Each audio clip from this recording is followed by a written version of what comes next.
Hey there, Lurkers! What do you think about Twisted Metal? Only Murders in the Building? Good Omens Season 2? Whiplash? And Parasite? Sounds like women are finally hitting it big in the box office. So let's lurk!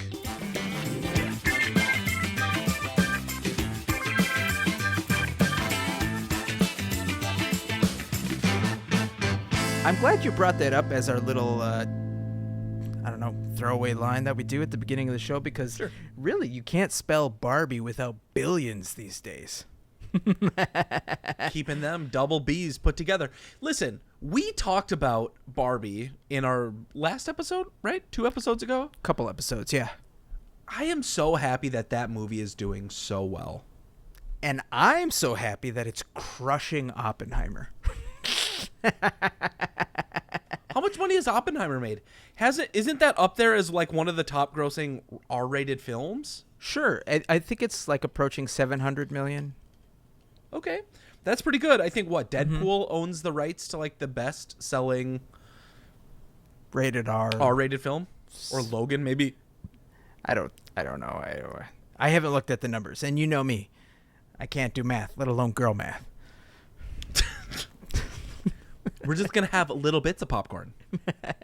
So I found a gift card. I was going through my closet this week while I was sick. I found a Fandango gift card for $25. Nice. And then it dawned on me that buys a large popcorn.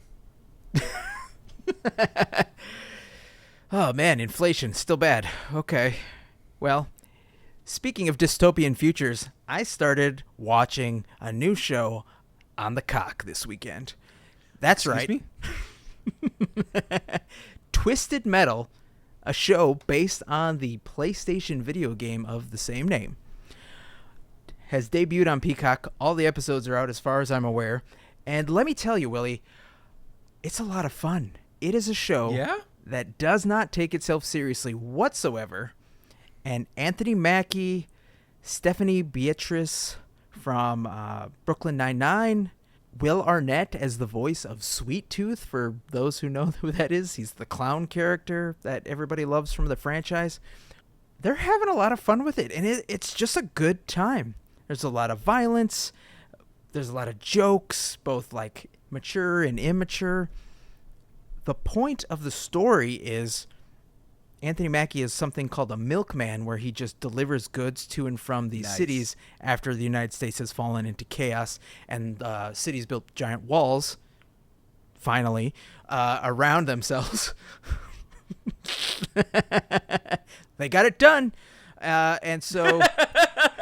Who paid for it, Scott? Who paid for it? The U.S. The U.S. paid for it. Knew it. He's got to make deliveries back and forth, and he gets an offer he can't refuse. And that's all I'm going to say. You should check it out. It's on the cock. User-free trial. 7 days. I don't know what it is, but... It's got an audience score of 94 on Rotten Tomatoes. People are loving this show. So it's good. Give it a shot. Speaking of giving things a shot, I started watching Only Murders in the Building because... Good timing. A new season is coming out. Didn't it drop probably as this show is going live? It debuted on the 8th. The first 2 episodes, at least. So we finished season 1. They're 30-ish minute episodes. So good. And they pack so much detail, so much charisma. Martin Short and Steve Martin, fantastic. Seeing Selena Gomez in this role, I think she is a standout character. Leaves kind of this mysterious, weird aura about her, but you're not expecting this musician to be such a good actor, and she is. She does a great job. 100%. I agree with you. She was the standout surprise of that show, and I don't know if everybody expected it to be as good as it was, but Martin Short and Steve Martin have been partners in comedy, and even in their older age, they are still killing it. Like, the comedy that I grew up with, just like that dry, make fun of the other person, like literally tear them down to the bone with your scathing remarks, is something that both of them do so well. And you can feel the friendship, that lifelong comedy duo come through the screen. And Selena Gomez, as somebody who is, has always been a solo artist, fits so well with them, compliments them, and boosts their performance. Yeah, it's amazing. Highly recommend. So we're on to season 2. My hope is to get through season 2 quickly so that we can watch the current season as it's going on.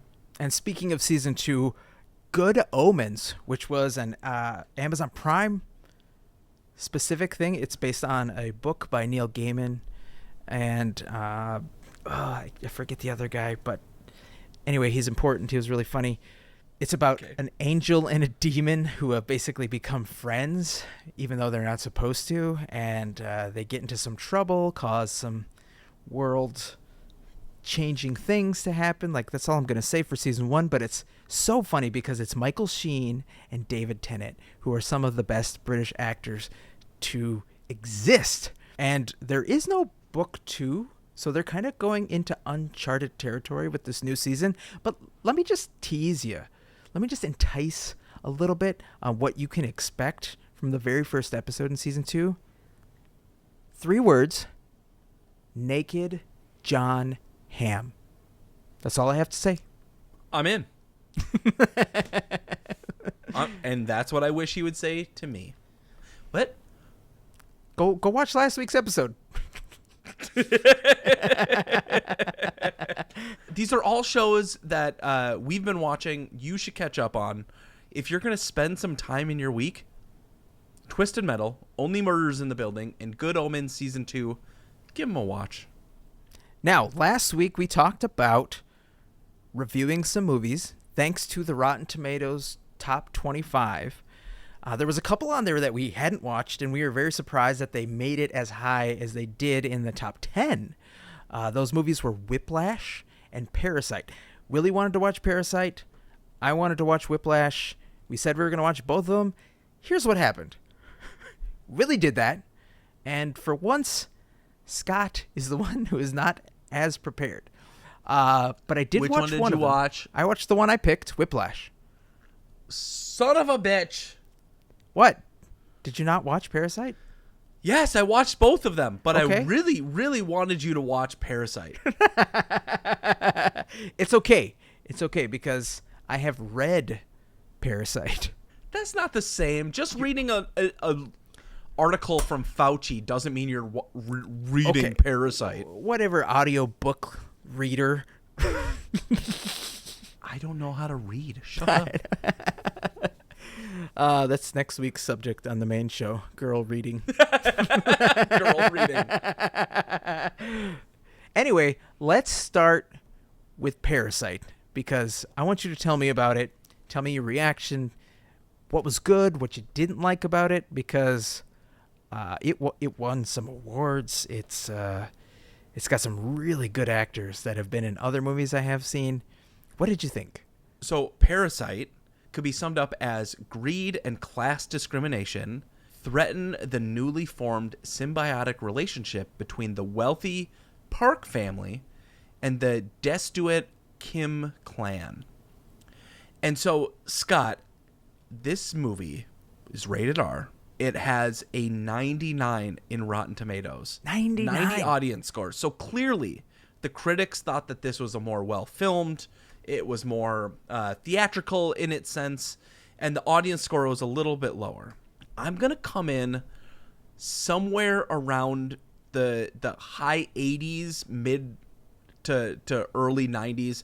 Probably I'm going to give it an 89 out of 100.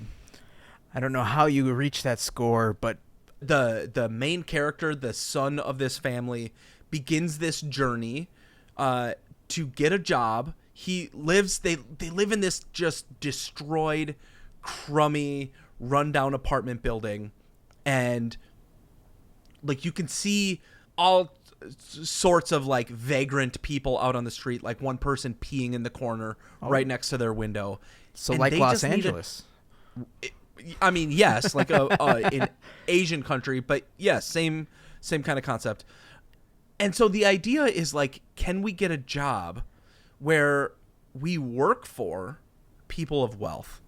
Okay. And so that's what they do.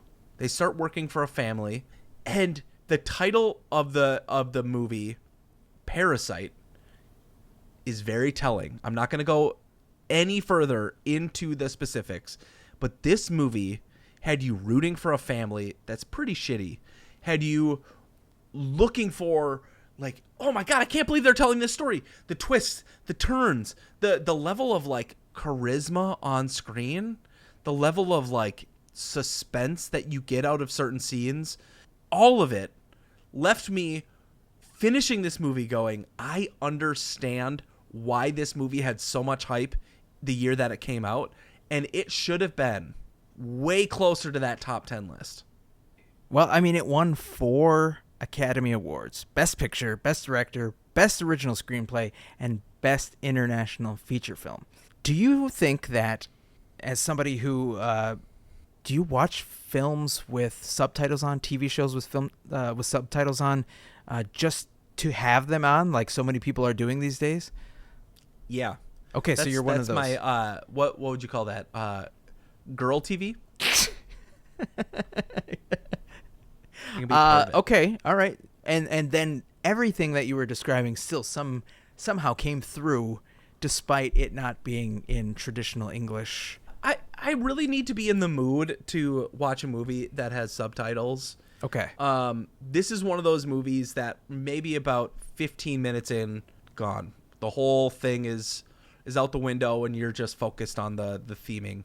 And there's plenty in Act 3 of this movie where you don't even need subtitles. Oh, interesting.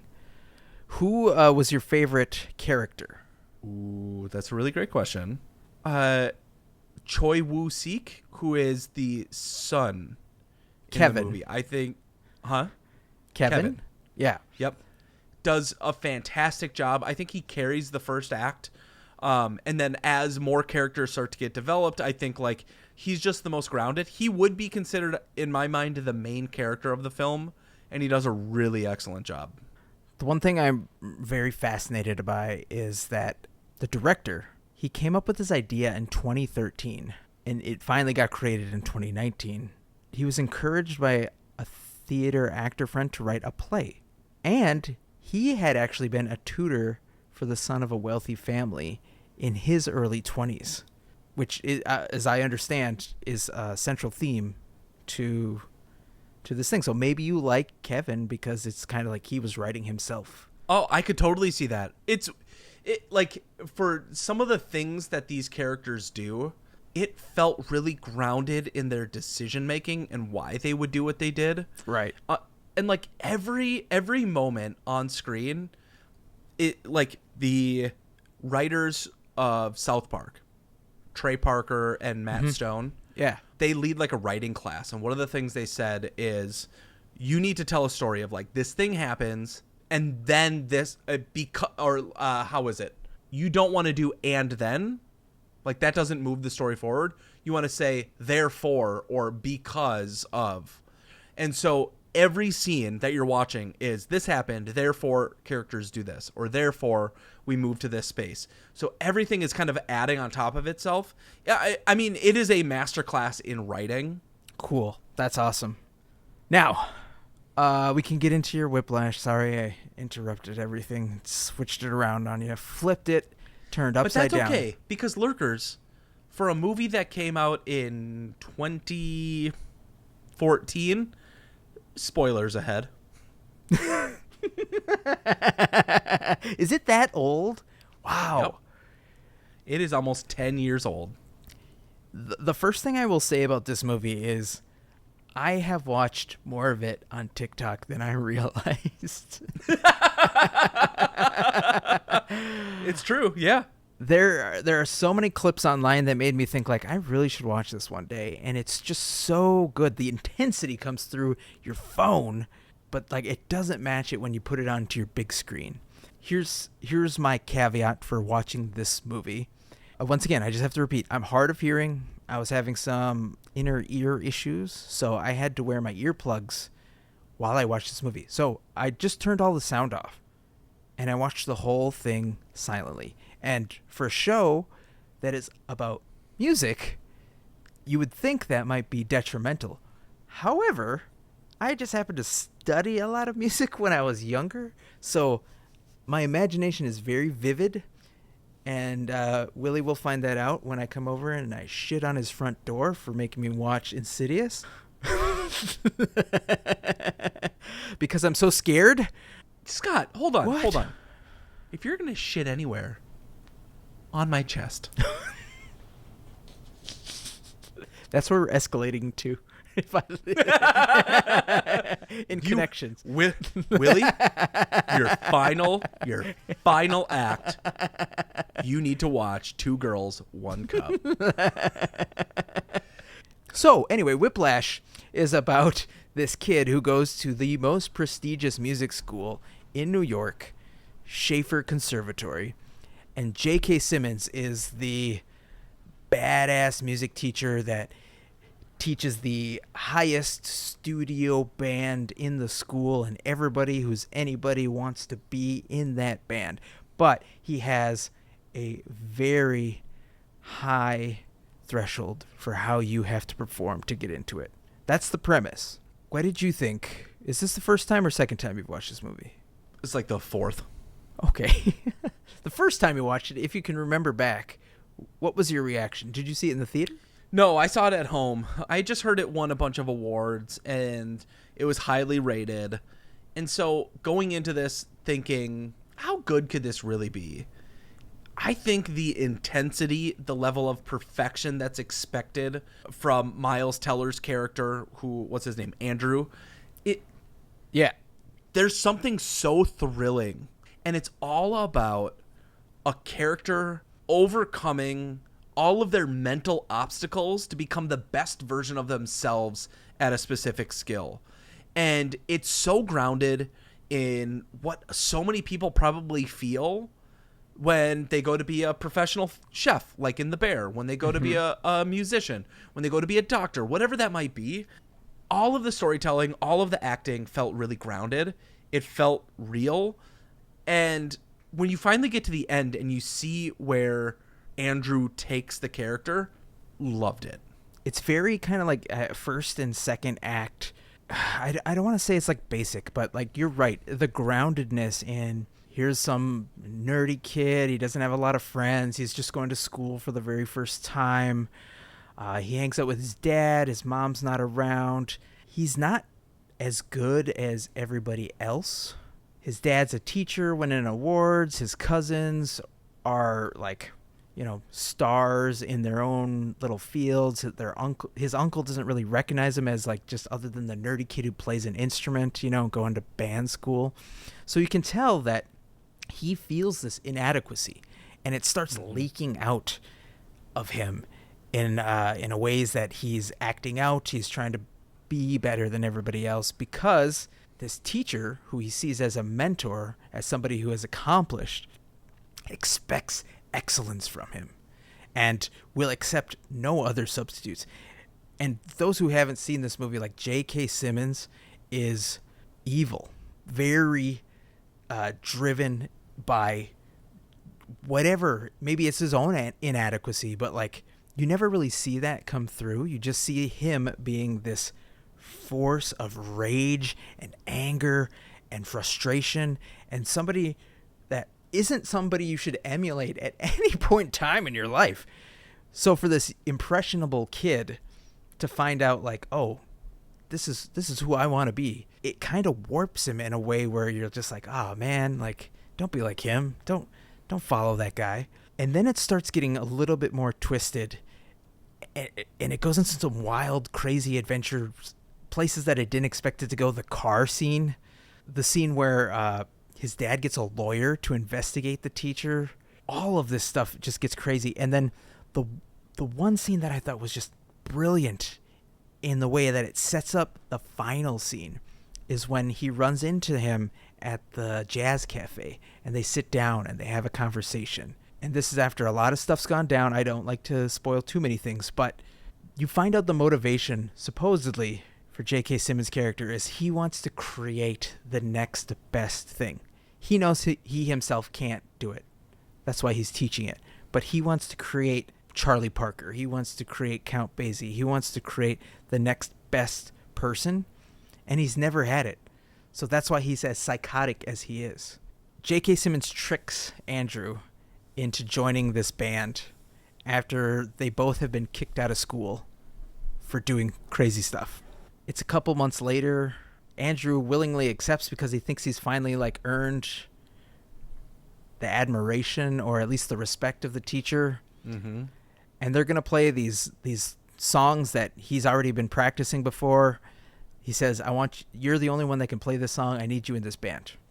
They get up on stage in front of the Lincoln Center, a full audience. And J.K. Simmons says, all right, we're going to play this song, classic song. It's called This. And Andrew looks around and realizes everybody else is going to play a song that he's never played before. He's never practiced. He does not have the sheet music. The whole band starts playing, and Andrew just kind of like starts flailing around. Other band members are yelling at him like, what the fuck are you doing? Like, what are you doing this? And the reason is because J.K. Simmons knew he got ratted out by Andrew previously in the movie. It was crazy. And so Andrew runs off stage. And he goes into his father's arm, and his father's like, it's okay. It's okay. But when he comes back, he decides, like, no, I'm not going to let this asshole push me around. And he just starts playing in front of the entire Lincoln Center. And J.K. Simmons, the conductor, is like, what are you doing? And he's like, I'm going to cue the band. He just starts taking over. He becomes this thing that they were talking about earlier in that conversation in that bar. Mm-hmm. And he just becomes the best. And I'm so torn by this, Willy. But you have to realize that he became the best in spite of J.K. Simmons' character, not because of. He overcame all of that negativity, and by outing him, right? That scene prior to that shows that J.K. Simmons is the real asshole. That this crowd of people watches and says he's the problem. And when he comes back out and takes control and becomes the best he can be, that final version, it's at his own pace. It's at his own beck and call, and not beholden to the maniacal professor. See, that's where I think it gets muddled. I don't think he became the best on his own.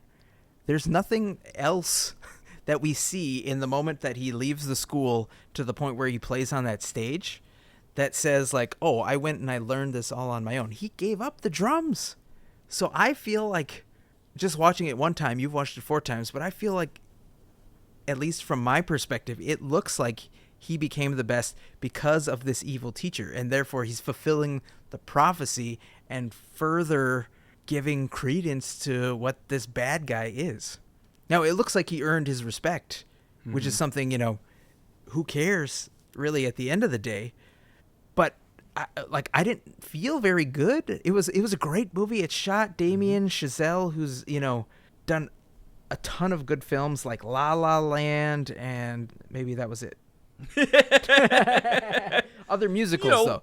10 Cloverfield Lane. Oh, okay. That was actually really good. Highly underrated. But anyway, like, he put together a stunning looking film, even though everything was kind of like sepia tone.